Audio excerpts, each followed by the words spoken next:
Assalamualaikum warahmatullahi wabarakatuh. Selamat pagi anak-anak sekalian. Semoga Allah senantiasa melimpahkan rahmat dan kasih sayangnya kepada kita semua. Mari kita awali pembelajaran kita pada pagi hari ini pada pelajaran sejarah pendidikan Islam dengan berdoa terlebih dahulu yang akan dipimpin oleh ketua kelas.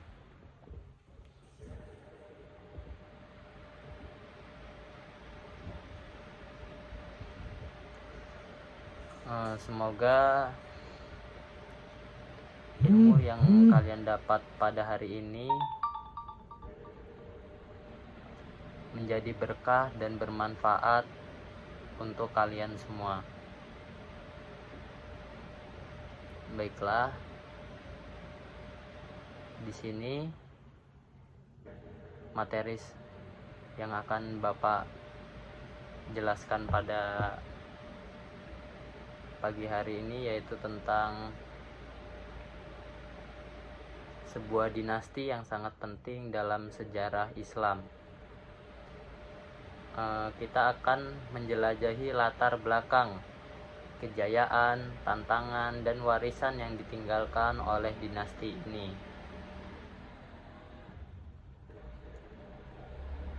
Ada yang tahu kita akan membahas dinasti apa pada pagi hari ini? Ya, benar. Kita akan membahas tentang dinasti Ayyubiyah. Dinasti Ayyubiyah sendiri didirikan pada tahun 1171 Masehi oleh Salahuddin Al-Ayyubi. Pada saat itu sebelum dinasti Ayyubiyah, yaitu dinasti Fatimiyah yang berkuasa di Mesir, mulai melemah. Salahuddin yang lahir di Tikrit, Irak, melihat kesempatan untuk menyatukan umat Islam yang terpecah belah. Sebelum itu, kenapa sih dinasti Fatimiyah itu melemah? Dinasti Fatimiyah itu melemah di antara lain Mengapa dinasti Fatimiyah itu melemah? Dinasti Fatimiyah adalah dinasti Syiah yang berkuasa di Mesir dan sekitarnya. Namun, mereka mengalami banyak masalah internal, termasuk konflik politik dan ekonomi yang melemahkan kekuasaan mereka. Salahuddin awalnya menjabat sebagai wazir atau menteri di bawah dinasti Fatimiyah. Namun ia mengambil alih kekuasaan dan mendirikan dinasti Ayyubiyah dengan tujuan untuk menyatukan Islam dan merebut kembali Yerusalem dari pasukan salib. Salah satu momen paling penting dalam sejarah dinasti Ayyubiyah itu adalah Perang Salib pada tahun 1187. Salahuddin memimpin pasukannya dalam pertempuran Hattin. Selanjutnya kita akan membahas tentang latar belakang Perang Salib. Perang Salib adalah serangkaian konflik militer antara umat Kristen Eropa dan umat Islam yang berlangsung dari akhir abad ke-11 hingga abad ke-13. Tujuan utama mereka adalah merebut kembali Yerusalem.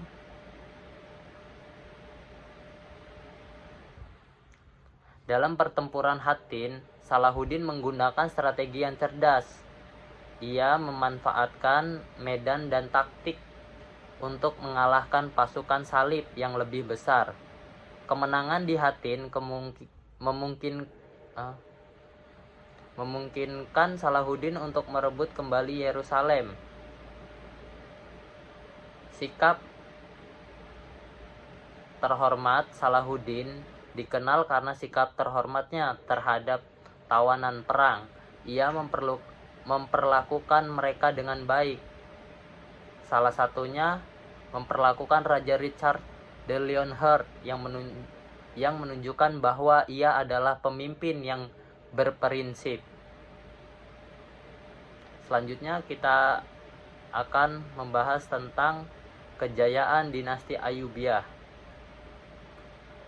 Setelah merebut Yerusalem, dinasti Ayyubiyah mencapai puncaknya. Salahuddin tidak hanya fokus pada peperangan, tetapi juga pada pembangunan.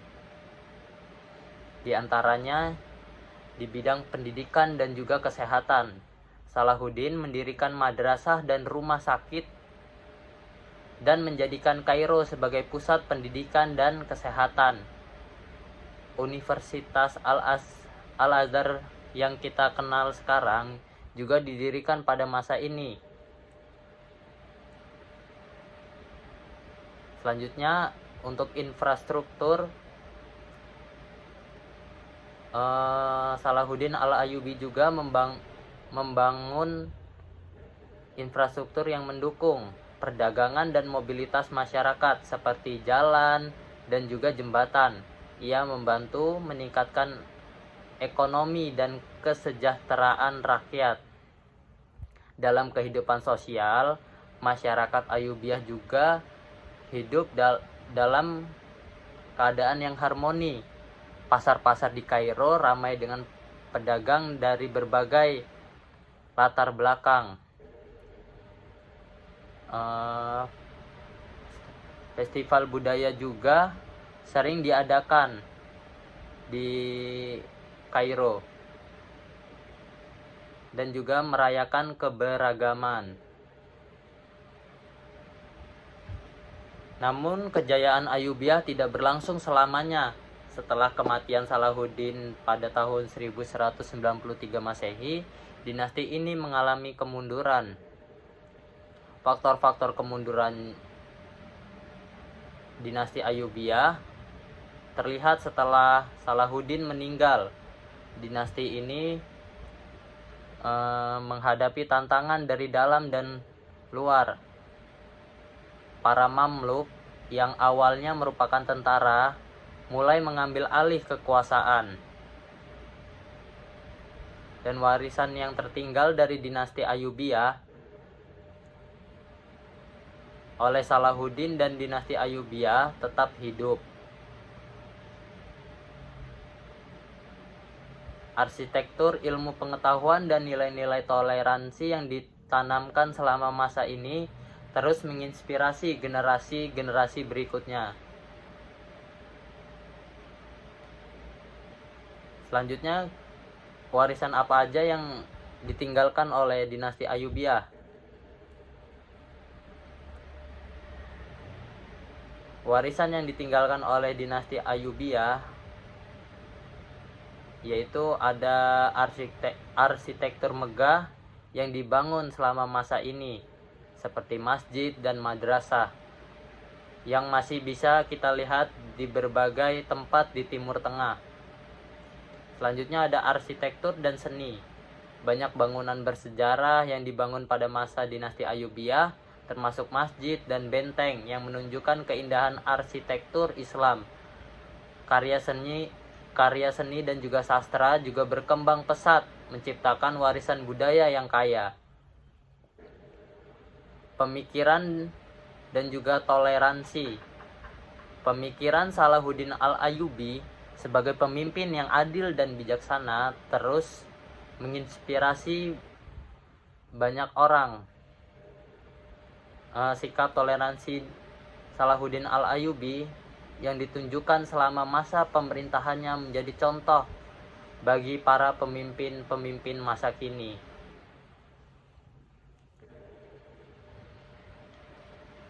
Sebagai penutup, kita bisa mengambil banyak pelajaran dari kisah dinasti Ayyubiyah. Keberanian untuk bersatu, semangat untuk membangun, dan sikap toleransi adalah nilai-nilai yang sangat penting dalam kehidupan kita sehari-hari.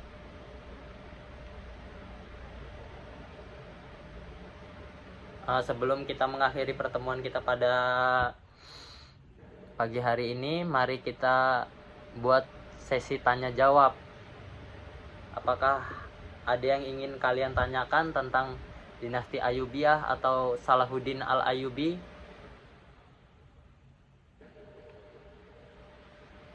Ya, saudara Nuruddin. Pertanyaan yang bagus. Tadi Nuruddin nanya apa yang menjadi motivasi utama Salahuddin dalam merebut kembali Yerusalem.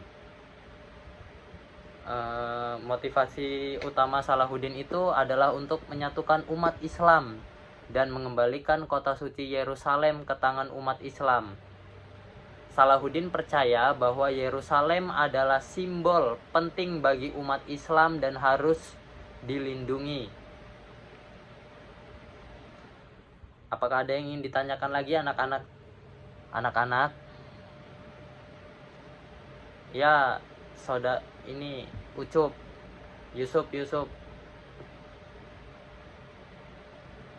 Ya, pertanyaan yang sangat bagus dari Yusuf. Bagaimana cara Salahuddin membangun hubungan baik dengan masyarakat non-muslim? Salahuddin itu dikenal dengan sikap toleransinya. Ia memperlakukan umat Kristen dan Yahudi dengan adil, memungkinkan mereka untuk hidup berdampingan dengan damai, dan ini juga menunjukkan bahwa ia menghargai keberagaman dan mengutamakan perdamaian.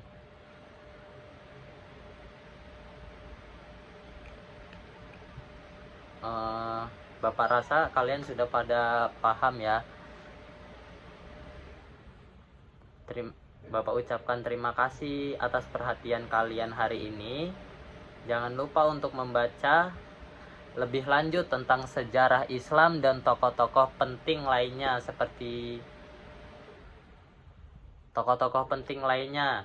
dan sampai jumpa di pelajaran atau pertemuan berikutnya. Sebelum kita akhiri,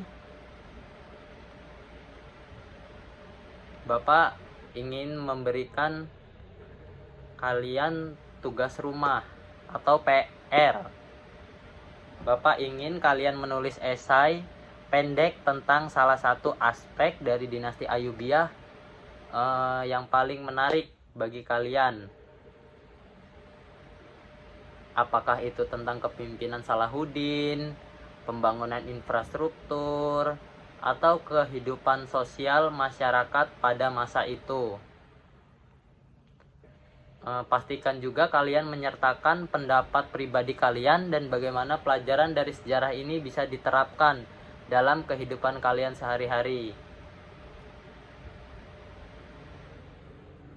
Bapak rasa cukup, dan jangan lupa pekerjaan rumahnya kalian kumpulkan di pertemuan selanjutnya. Bapak ucapkan terima kasih atas partisipasi kalian hari ini. Bapak sangat senang melihat semangat belajar kalian. Sampai jumpa minggu depan, dan jangan lupa untuk terus menggali pengetahuan agar wawasan kalian lebih banyak dan bertambah. Bapak akhiri, wassalamualaikum warahmatullahi wabarakatuh.